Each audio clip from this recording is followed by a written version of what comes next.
जी अस्सलाम वालेकुम। भाई साहब हैं कि इनके कोई दोस्त हैं कसूर से, उनको कैंसर था तो वो मुझसे मेडिसिन ले गए थे प्रोस्टेट ग्लैंड कैंसर की 1 महीने की।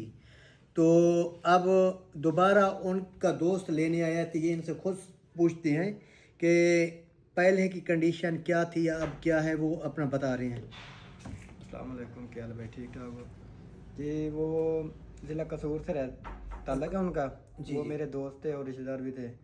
तो उनको ना ये मसला था, कैंसर का मसला था।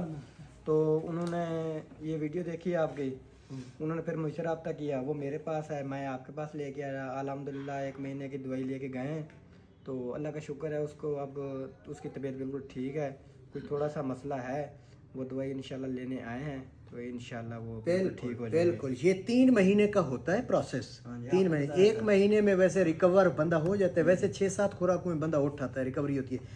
तो पहले भी कोई मरीज की ले गए थे वो? हाँ, पहले वो आखिरी स्टेज का एक मरीज था, उसकी दवाई लेके गए थे। अल्हम्दुलिल्लाह वो आज आदमी बिल्कुल अपने पाँव पे चल रहा है। चल रहा है माशाल्लाह, अल्लाह पाक खैर करे। तो ये चक 530 से आए हैं आप, ये हम आपके 530 दोस्त कसूर के? हाँ, ज़िला कसूर से हैं जी शुक्रिया। तो अल्लाह पाक बेहतरी करे, अल्लाह पाक उनको शिफा दे, हमें सुरखुर करे। और मज़ीद जो लोग देख रहे हैं इस तरह के, एक बार आजमाएं तो सही। जो लास्ट स्टेज के हैं, इलाज हो चुके हैं, एक बार आजमा लें बलोच दवाखाना को। शुक्रिया, अल्लाह हाफ़िज़।